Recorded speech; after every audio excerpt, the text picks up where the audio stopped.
Hi hello Swathi Ganga Kannada YouTube ಚಾನಲ್ಗೆ ಎಲ್ಲರಿಗೂ ಸ್ವಾಗತ ಸುಸ್ವಾಗತ.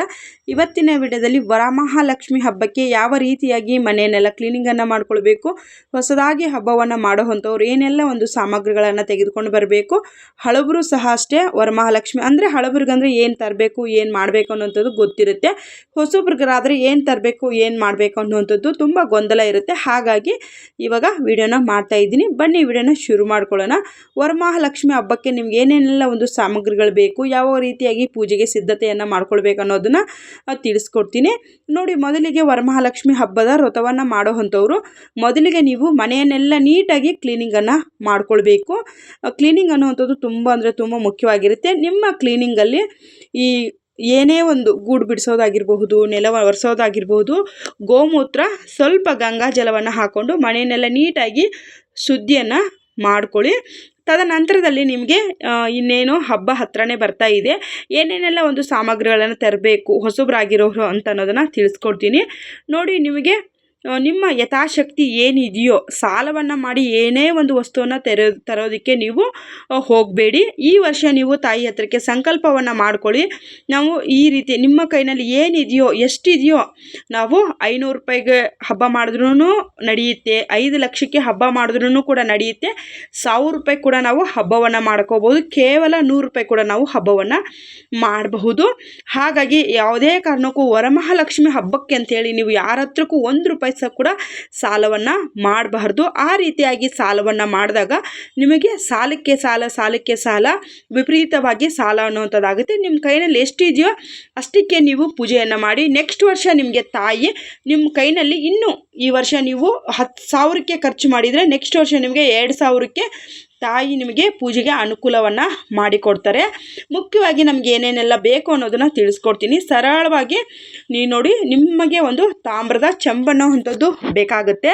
ಮತ್ತು ಪೀಠ, ಇವಾಗೇನು ನಮಗೆ ನಿಮ್ಮ ಮನೆಯಲ್ಲಿ ಮನೆ ಇದ್ದರೆ ಮನೆಯೇ ಯೂಸ್ ಮಾಡ್ಕೊಳ್ಳಿ, ಇಲ್ಲ ಟೀಪಾಯಿ ಇದ್ದರೆ ಟೀಪಾಯಿನೇ ಯೂಸ್ ಮಾಡ್ಕೊಳ್ಳಿ. ಆ ಒಂದು ಪೀಠವನ್ನು ನೀವು ರೆಡಿ ಮಾಡ್ಕೊಳ್ಳೋ ಸಂದರ್ಭದಲ್ಲಿ ಸ್ವಲ್ಪ ಗೋಮಯನ ಹಾಕ್ಕೊಂಡು ಕ್ಲೀನಾಗಿ ಒರೆಸ್ಕೊಂಡ್ಬಿಟ್ಟು, ತದನಂತರದಲ್ಲಿ ಒಂದು ನಿಮಗೆ ಮಣೆ ಬೇಕಾಗುತ್ತೆ. ಮಣೆಯ ಮೇಲೆ ನಿಮಗೆ ಒಂದು ರಂಗೋಲಿ, ಅಕ್ಕಿ ಹಿಟ್ಟಿದ್ರೆ ಕೂಡ ನಿಮಗೆ ನಡೀತದೆ, ಒಂದು ತಾಮ್ರದ ಚೆಂಬು, ಮತ್ತು ನಿಮಗೆ ಮಾವಿನೆಲೆ ಸಿಕ್ಕಿದ್ರೆ ತುಂಬ ಅಂದರೆ ತುಂಬ ಒಳ್ಳೆಯದು. ಮಾವಿನೆಲೆ, ವಿಳೆದೆಲೆ ಸಹ ನೀವು ಇಟ್ಕೋಬಹುದು. ಕೆಲವೊಬ್ಬರು ಮನೆಯಲ್ಲಿ ಕಳಶ ಇಟ್ಟು ಪೂಜೆಯನ್ನು ಮಾಡುವಂಥ ಪದ್ಧತಿ ಇರೋದಿಲ್ಲ. ಅವರು ಸರಳವಾಗಿ ನಾನೇನಿಲ್ಲಿ ನಿಮಗೆ ತೋರಿಸ್ತಾ ಇದ್ದೀನಿ ವಿಡಿಯೋದಲ್ಲಿ, ಈ ರೀತಿಯಾಗಿ ನೀವು ಫೋಟೋಕ್ಕೆ ಅಲಂಕಾರವನ್ನು ಮಾಡಿಕೊಂಡು ಯಥಾಶಕ್ತಿ, ಇವಾಗ ಕಳಶವನ್ನು ಇಡುವಂಥ ಪದ್ಧತಿ ಇರೋದಿಲ್ಲ, ಫೋಟೋ ಮುಂದೆನೇ ಈ ರೀತಿಯಾಗಿ ನೀವು ಒಂದು ಅಷ್ಟಲಕ್ಷ್ಮಿಯ ದೀಪವನ್ನು ಆರಾಧನೆಯನ್ನು ಮಾಡಿದ್ರು ಕೂಡ ವರಮಹಾಲಕ್ಷ್ಮಿ ಹಬ್ಬದ ವ್ರತ ಕಥೆಗಳೆಲ್ಲ ಒಬ್ಬೊಬ್ಬರ ಮನೆಯಲ್ಲಿ ಕಳಶ ಇಡುವಂಥ ಪದ್ಧತಿ ಇರೋದಿಲ್ಲ. ಹಾಗಾಗಿ ತಿಳಿಸ್ದೆ. ಪೀಠದ ಸಿದ್ಧತೆಗೆ ನೀವು ಪೀಠ ಬೇಕಾಗುತ್ತೆ, ಒಂದು ತಾಮ್ರದ ಚೆಂಬು, ಅದಕ್ಕೆ ತೆಂಗಿನಕಾಯಿ, ವಿಳೆದೆಲೆ ಅಥವಾ ಮಾವಿನೆಲೆ, ನಿಮಗೆ ಒಂದು 5 ಬಗೆಯ ಹಣ್ಣುಗಳು. ನಿಮಗೆ ಶಕ್ತಿ ಇದ್ದರೆ ನೀವು ಇನ್ನೂ ಜಾಸ್ತಿನೇ ತೆಗೆದುಕೊಂಡು ಬನ್ನಿ. ನಮ್ಮ ಕೈಯಲ್ಲಿ ಸಾಧ್ಯ ಇಲ್ಲ ಅನ್ನೋವಂಥವ್ರು ನಿಮಗೆ ತಾಂಬೂಲ ಇಡೋದಕ್ಕೆ ನಿಮಗೆ ಒಂದು 5 ಬಗೆಯ ಹಣ್ಣುಗಳು ಬೇಕಾಗುತ್ತೆ. ಮತ್ತು ನಿಮಗೆ ಬಳೆ ಬಿಚ್ಚೋಲೆ ಬೇಕಾಗುತ್ತೆ, ತಾಯಿಗೆ ಮಡಲಕ್ಕಿ ಇಡೋದಕ್ಕೆ ಬ್ಲೌಸ್ ಪೀಸ್ ಬೇಕಾಗುತ್ತೆ.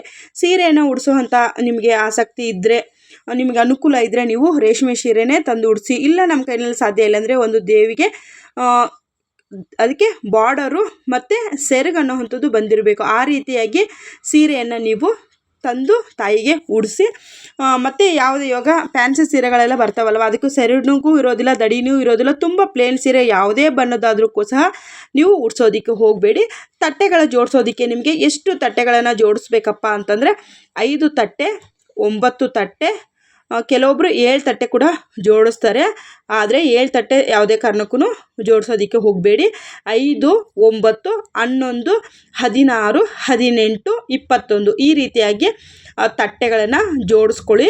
ಮತ್ತು ತಾಯಿಗೆ ಮಲ್ಲಿಗೆ ಹೂವು ಮತ್ತು ತಾವರೆ ಹೂವು ಮತ್ತು ಈ ರೀತಿಯಾಗಿ ನೀವು ತಾಯಿಗೆ ಹೂಗಳು ಬಗೆ ಬಗೆ ಹೂಗಳನ್ನು ಕೂಡ ಹಾಕಿದ್ರೂ ಕೂಡ ನಡೆಯುತ್ತೆ.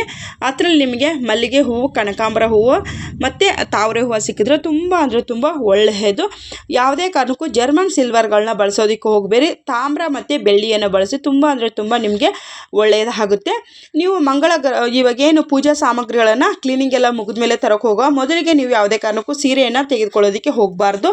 ನೋಡಿ, ನಾನಿಲ್ಲಿ ಫುಲ್ಲು ಚಾಟನ್ನೇ ಹಾಕ್ಬಿಟ್ಟಿದ್ದೀನಿ. ನಿಮಗೆ ಪೂಜೆಗೆ ಏನೆಲ್ಲ ಒಂದು ಸಾಮಗ್ರಿಗಳು ಬೇಕು ಅನ್ನೋದನ್ನು ಕೂಡ ಹಾಕಿ ಹಾಕಿದ್ದೀನಿ. ನೋಡಿ, ನಮಗೆ ಹಿತ್ತಾಳೆ ಪಂಚಪಾತ್ರೆ ಬೇಕು, ಪ್ರತಿಯೊಂದು ಹಸೆ ದಾರ ಬೇಕು, ಎಲ್ಲವನ್ನು ಕೂಡ ನಾನಿಲ್ಲಿ ನಮಗೆ ಬಾಗಿಲಿಗೆ ಹಾಕೋ ರಂಗೋಲೆ ತಾವದಿಂದ ಹಿಡಿದು ಬೆಳಗ್ಗೆ ನಿಮಗೆ ನೈವೇದ್ಯಕ್ಕೆ ಜೇನುತುಪ್ಪದಿಂದ ಹಿಡಿದು ಪ್ರತಿಯೊಂದೂ ನಾನಿಲ್ಲಿ ನಿಮಗೆ ಫೋಟೋ ತೆಗೆದು ಹಾಕಿದ್ದೀನಿ. ಬರೋ ಅಂಥ ಮುತ್ತೈದರಿಗೆ ನೀವು ಯಾವುದೇ ರೀತಿಯಾಗಿ ಪೂಜೆಯನ್ನು ಸಲ್ಲಿಸಿದ್ರೂ ಯಥಾಶಕ್ತಿ 2 ಎಲೆ ಅಡಿಕೆ, 2 ಬಾಳೆಹಣ್ಣು, ಸ್ವಲ್ಪ ಹೂವು ಈ ಥರವಾಗಿ ಕೊಡಬೇಕಾಗುತ್ತೆ. ಬ್ಲೌಸ್ ಪೀಸ್ ಯಥಾಶಕ್ತಿ ಇರೋರು ಕೊಡಿ. ಕೆಲವೊಬ್ಬರು ಫಲತಾಂಬೂಲವನ್ನೇ ಕೊಡ್ತಾರೆ, 2 ಬಗೆಯ ಹಣ್ಣುಗಳು, ಹಣ್ಣು, ಕಾಯಿ ಮತ್ತು ಹೂವು, ಬಳೆ ಸಹಿತ ಕೊಡ್ತಾರೆ. ಕೆಲವೊಬ್ಬರು ಬಾಚಣಿಕೆ, ಕಾಟಿಗೆ, ಬಳೆ ಎಲ್ಲವನ್ನು ಕೊಡ್ತಾರೆ. ನಿಮ್ಮ ಯಥಾಶಕ್ತಿ ಏನಿದೆ ನೋಡಿ, ನಾನು ಒಂದು 5-6 ತಾಂಬೂಲಗಳನ್ನು ತೋರಿಸಿದ್ದೀನಿ. ನಿಮಗೆ ಯಥಾಶಕ್ತಿ ಯಾವ ರೀತಿಯಾಗಿ ಕೊಟ್ಟರು ಕೂಡ ನಡೆಯುತ್ತೆ.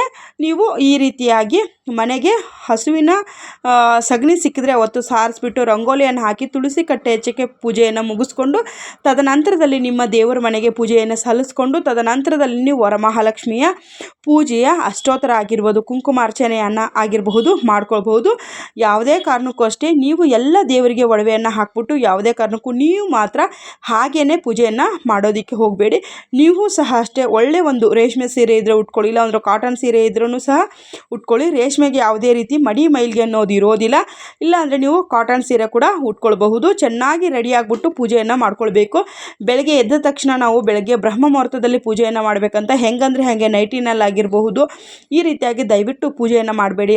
ಹಳೆ ಸೀರೆನಲ್ಲಿ ಉಟ್ಕೊಂಡು ಮನೆ ಕೆಲಸ ಮಾಡಬೇಕು ಅನ್ನೋದಕ್ಕೆ ಪೂಜೆಗೋಸ್ಕರನಾದರೂ ನೀವು ಆವತ್ತಿನ ದಿವಸ ಪೂಜೆಯನ್ನು ಮಾಡೋ ಮಟ್ಟಿಗಾದರೂ ನೀವು ಒಂದು ಚೆನ್ನಾಗಿರೋ ಸೀರೆಯನ್ನು ಉಟ್ಕೊಂಡು ನೀಟಾಗಿ ಅಲಂಕಾರವನ್ನು ಮಾಡಿಕೊಂಡು ತಾಯಿ ಲಕ್ಷ್ಮೀ ದೇವಿಯನ್ನು ಪೂಜೆಯನ್ನು ಮಾಡಿ, ಪೂಜೆಯ ಶಾಸ್ತ್ರೋಕ್ತವಾಗಿ ಪೂಜೆಯನ್ನು ಮಾಡಿ ಆಡಂಬರದ ಪೂಜೆಯನ್ನು ಮಾಡೋದಕ್ಕೆ ಹೋಗಬೇಡಿ. ಯಾಕಂತಂದರೆ ಒಂದು ಸತಿ ದೃಷ್ಟಿ ಅನ್ನೋದು ಅಮ್ಮನವ್ರಿಗೆ ಬಿತ್ತು ಅಂತಂದರೆ ನೆಕ್ಸ್ಟ್ ಇಯರಿಂದ ಆ ರೀತಿಯಾಗಿ ಪೂಜೆಯನ್ನು ಮಾಡೋದಕ್ಕೆ ಏನಾನ ಒಂದು ಪೂಜೆಗಳು ಮಾಡದೇ ಇರೋ ರೀತಿ ಅಡ್ಡಿ ಆತಂಕಗಳು ಬಂದು ಒದಗುತ್ತೆ. ಹಾಗಾಗಿ ಶಾಸ್ತ್ರೋಕ್ತವಾಗಿ ಯಾರ ಹತ್ರಕ್ಕೂ ಸಾಲವನ್ನು ಮಾಡ್ದಿರ ನೀವು ಪೂಜೆಯನ್ನು ಮಾಡ್ಕೊಳ್ಳಿ. ನಿಮಗೆ ಯಥಾಶಕ್ತಿ ತಾಯಿ ಏನು ಶಕ್ತಿಯನ್ನು ಕೊಟ್ಟಿದ್ದಾಳೋ ಆ ಶಕ್ತಿಗೆ ಅನುಸಾರವಾಗಿ ನೀವು ವಿಜೃಂಭಣೆಯಿಂದ ಪೂಜೆಯನ್ನು ಮಾಡ್ಕೊಳ್ಳಿ. ಮನಸ್ಸಿನಲ್ಲಿ ತಾಯಿಯನ್ನು ಆವಾಹನೆಯನ್ನು ಮಾಡಬೇಕು. ವರಮಹಾಲಕ್ಷ್ಮಿ ಅಂತಂದರೆ ನಮಗೆ ವರವನ್ನು ಕೊಟ್ಟು ಹೋಗುವಂಥದ್ದು. ಶಾಸ್ತ್ರ ಸಂಪ್ರದಾಯ ಪ್ರಕಾರವಾಗಿ ಪೂಜೆಯನ್ನು ಮಾಡಿದ್ದೇ ಆದರೆ ತಾಯಿ ನಮಗೆ ಒಲಿದು ನಮಗೆ ಏನು ಕೋರಿಕೆಯನ್ನು ಇಟ್ಟಿರ್ತೀವೋ ತಾಯಿ ವರವನ್ನು ಕೊಟ್ಟು ಹೋಗುವಂಥ